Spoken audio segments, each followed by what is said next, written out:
pas content, il y a Jean Castex qui a parlé. Oui, Jean Castex, il a fait une grande allocution à 20h, avant-hier soir à la télévision, une allocution attendue par quelques Français, et il a décidé de répondre à leurs questions en matière de lutte contre le terrorisme, de lutte contre le coronavirus. Il était là, alors c'était long, c'était laborieux, comme d'habitude, beaucoup de choses qui ont été dites, pas forcément très intéressantes, donc j'ai fait comme je fais à chaque fois, je vous ai préparé un petit montage de l'essentiel de cette intervention de Jean Castex, histoire que vous n'ayez pas à tout vous taper. Magnéto Serge. Le deuxième axe, c'est tout ce qui... Voilà, donc je pense que l'essentiel a été dit.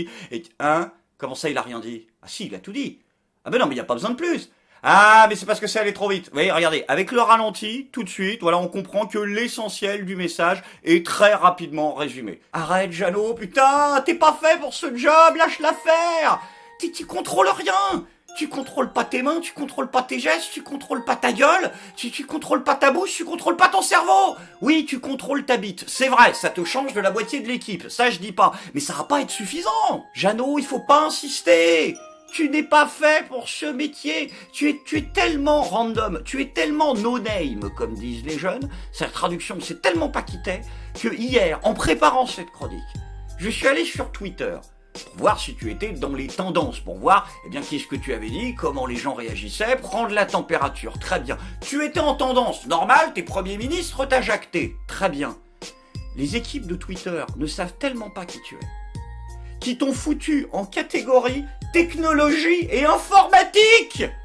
Est-ce que tu te rends compte, Jeannot? Ils t'ont confondu avec la FNAC. C'est pas possible. Ils ont dit Castex, Castagne, Castorama, peut-être ils ont pensé Castorama, ils ont pensé bricolage, mais ce n'est pas possible. Abandonne le navire, Jeannot, épargne-toi, épargne-nous. Pourquoi tu te trouverais pas une passion? Essaye de te mettre à autre chose si c'est pas fait pour toi. Pourquoi tu te mettrais pas à la littérature? En plus, tu pourrais prendre des cours de ton grand ami, Jean-Michel Blanquer. Ah si, il est très bon, Jean-Michel Blanquer. Il a un niveau Jean Jaurès, je dirais. Enfin, en tout cas, j'espère qu'il a un niveau Jean Jaurès, parce qu'il s'est mis dans la tête de le réécrire. Oui, la lettre de Jean Jaurès, qui a été lue avant-hier dans les salles de classe, a été étrangement, légèrement retouchée en douce. Enfin, en douce, ils ont tenté, mais ils se sont fait cramer, bien évidemment, par les équipes de Jean-Michel Blanquer. Ainsi, par exemple, il a supprimé le passage sur la liberté de l'enseignant, et également remplacé le mot fierté par le mot fermeté. Voilà, comme ça, parce que ça nous amuse. Et inutile de te le dire, les profs l'ont très mal pris. Ah putain, je comprends à qui c'était destiné le WAD de tout à l'heure. Et du côté du ministère de l'Éducation nationale, ils ont renvoyé les profs sur le site Eduscol. Sur lequel figurent deux versions du texte, une adaptée à un public plus jeune et une adaptée à des lycéens. Et pour justifier les coupes dans le texte, le ministère de l'Éducation nationale a deux arguments. Oui, il y a toujours deux arguments, parce qu'à chaque fois qu'ils essaient de te mettre une carotte, en fait, ils sont pas foutus de se mettre d'accord entre eux sur la version à donner, donc du coup, ça donne des trucs comme ça. Donc la première explication officielle pour justifier les coupes, c'est que ça serait pour donner un outil clé en main aux professeurs. Clé en main. Ah, waouh, progrès. Ça veut dire quoi? Ça veut dire quoi, clé en main? Il y en a moins, mais du coup, c'est clé en main. On dirait une excuse de Games Workshop pour mettre moins de figurines dans la boîte de base. Ça n'a aucun sens, votre truc. Et le deuxième argument du ministère, c'est qu'ils auraient voulu supprimer un certain nombre de passages jugés anachroniques, datés, c'est-à-dire n'étant plus en rapport avec la réalité de notre époque. Ok, je veux bien. Et alors, à ce moment-là, vous auriez peut-être pu supprimer le passage sur les enfants des campagnes. Vous savez, les enfants des campagnes, qui une fois qu'ils ont terminé les récoltes, courent s'instruire dans l'école libre et laïque de la République.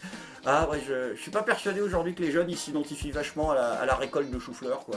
Ou de patates, ou de ce que tu veux. Si, peut-être entre deux trucs Instagram, je sais pas. C'est peut-être pour relancer une mode. Et face à la gronde des instituteurs, finalement, le gouvernement a décidé de mettre sur le site Eduscol la version longue du texte.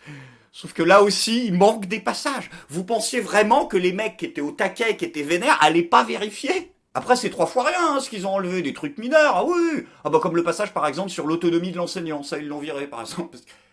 Ah mais non, mais ils l'ont viré parce que c'est anachronique. D'accord, vu qu'il n'y a plus de liberté d'enseignement en France, du coup on le vire. Ah oui, vu comme ça tient. Alors finalement, au dernier moment, le gouvernement a mis la version intégrale de la lettre de Jean Jaurès sur le site EduScol, de toute façon parce que les profs allaient pouvoir le trouver eux-mêmes, mais vraiment histoire d'être sûr au maximum que personne ne la voit, ils ont fait ça à 10h du matin, le jour même de l'hommage, c'est-à-dire moins d'une heure avant le début justement de la cérémonie, enfin, si on peut appeler ça une cérémonie, histoire vraiment d'être sûr que les profs ne soient pas prévenus. Bon après, Jean Jaurès ou pas Jean Jaurès, Director's Cut ou Snyder Cut, ça change pas grand chose puisque de toute façon l'hommage avait été caviardé dès le départ. En effet, le ministère de l'Éducation nationale a décidé au dernier moment de changer le programme qui était prévu autour de l'hommage à Samuel Paty ce lundi dans les écoles de France, puisqu'il devait y avoir une demi-journée de travail pédagogique avec les élèves autour de la liberté d'expression qui finalement a été remplacée par 1 minute de silence.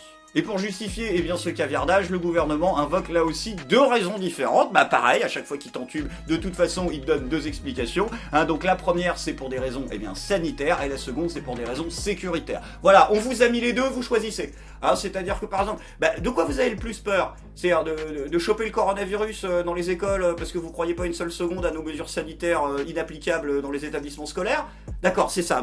Alors vous prenez sanitaire. Par contre, si justement c'est plus le côté égorgement dans les salles de classe qui vous fait peur, à ce moment-là, vous prenez le sécuritaire. Voilà, c'est du 2 en 1, c'est du wash machine. Ça marche pas comme ça, l'information. Et ces enseignants ont suivi la lecture de la lettre de Jean Jaurès, munie d'une banderole où l'on pouvait lire « Pour un hommage digne à Samuel Paty ». Et je vous propose d'écouter l'un d'entre eux, professeur d'anglais, interrogé avec Baptiste Caïta. Vous avez été témoin comme moi. Les premiers mots du monsieur le recteur ont été « Qui peut me dire qui est Jean Jaurès ?» Avez-vous une seule main se lever? Avez-vous un seul élève qui a pu contextualiser ou comprendre ce qui allait se passer? Aucun. Et donc, si vous voulez, c'est un coup d'épée dans l'eau. C'est-à-dire que si les élèves, vous ne leur donnez pas les outils pour comprendre, pour aborder les choses et les thématiques, il n'y a aucun raisonnement de leur part, il n'y a aucun esprit critique qui se développe à ce moment-là. C'est juste on divulgue une information qui pour eux n'a ni queue ni tête et quel en sera l'impact, c'est-à-dire qu'ils vont aller manger et à 13h, c'est comme si de rien n'était. En plus de ces désaccords pédagogiques, les professeurs ont également interpellé le recteur d'académie et la présidente de région en déplacement dans l'établissement au sujet des conditions sanitaires jugées non conformes au protocole en vigueur. Ils dénoncent notamment le manque d'agents d'entretien pour nettoyer l'établissement et des salles trop petites pour permettre de respecter les distances avec des classes de 30 élèves. À la suite de l'hommage, ils ont été reçus par le recteur d'académie afin d'échanger sur leurs doléances. Alors après, attention, il n'y aura pas que 1 minute de silence. Non, Jean-Michel Blanquer a prévenu dans un mail envoyé aux syndicats 1 heure pédagogique de sensibilisation à la liberté d'expression et à la laïcité pourra se tenir dans les différentes écoles. Donc voilà, en gros, y aura un truc, mais alors on n'est pas à l'abri que s'il y a un problème d'attentat, ce qui n'arrive jamais, ou un problème sanitaire, ce qui n'arrive jamais tellement on est prêt, c'est pas impossible qu'on le repousse légèrement ou qu'on voit ou qu'on s'arrange, mais pour l'instant sur le papier c'est une promesse. Alors ce temps pédagogique devra obligatoirement se tenir au mois de novembre. Attention, c'est sérieux, c'est obligatoire. Les professeurs gauchistes, vous fuyez pas cette fois-ci, attention. Et bien évidemment le gouvernement lui justifie ce décalage d'1 mois pour laisser le temps aux professeurs de se préparer. Oui, c'est l'explication. Voilà, et d'ailleurs le ministère déclare avoir mis de nombreuses ressources pédagogiques à disposition des profs. Donc des ressources, de la documentation qui pourra leur être utile pour aborder cet événement-là. Après, moi je sais pas ce qu'il y a dedans, mais je pense que ça doit être complet, genre la formation Krav Maga, fabrication de gilets pare-balles artisanales, survie en milieu hostile. Normalement là-dessus, je leur fais confiance. Alors je comprends l'argument de ceux qui disent ouais non mais c'est pas plus mal, le gouvernement ils ont laissé 1 mois aux profs pour se préparer histoire d'être sûr que ce soit bien fait. Attendez, c'est un faux dilemme, ça. On pouvait très bien avoir les deux, On pouvait très bien avoir une demi-journée de commémoration, ne serait-ce que pour les instituteurs ce lundi, et puis une autre demi-journée ou journée pédagogique plus tard dans le mois. Je veux dire, pourquoi il faudrait choisir? C'est ridicule. Attendez, vous avez bien conscience que vous réglerez absolument pas les problèmes de rapport à la laïcité et de conservatisme religieux avec 1 heure de pédagogie une fois comme ça en 2020. Après, pour en revenir aux profs, il y a quand même un moment où ils abusent, C'est bien mignon de penser à son nombril. Ouais, on veut rendre hommage à notre collègue, on nous empêche. Mais c'est pas ça le plus important. Le plus important, c'est que le chef de l'État, Ponce Caca premier, ait rendu hommage à Samuel Paty. Samuel Paty était de cela. De ces professeurs que l'on n'oublie pas. De ces passionnés capables de passer des nuits à... Oh, mais c'est dégueulasse! Mais qu'est-ce qu'il fout, là? Putain, mais Macron, il y a des gosses qui regardent à cette heure-là! Oui, on est au courant qu'il y a des professeurs qu'on n'oublie pas, ces passionnés qui passaient des nuits... on veut pas savoir à quoi tu les passais avec la mère trop Dieu. D'accord? Tes galipettes, ça nous regarde pas. En tout cas, j'espère que Bobonne, elle est pas venue avec son caméscope Itachi, hein, parce que tu joues mal, mon salaud. Après, on va pas lui en vouloir, hein, le jeu d'acteur, ça s'improvise pas. Le mec, il a pas eu longtemps pour préparer le rôle, parce qu'il y a pas si longtemps que ça, la laïcité... Si les laïcistes gagnent en mai prochain, je pourrais vous dire que j'aurais perdu cette bataille. Je pense qu'elle n'est pas perdue. Parce que, au fond, c'est pas la laïcité dont les gens parlent ce faisant. Ils parlent de leur rapport à l'islam. Parle de leur rapport à l'islam. Ouais, voilà, ça fait du mal quand ça ressort. Hein.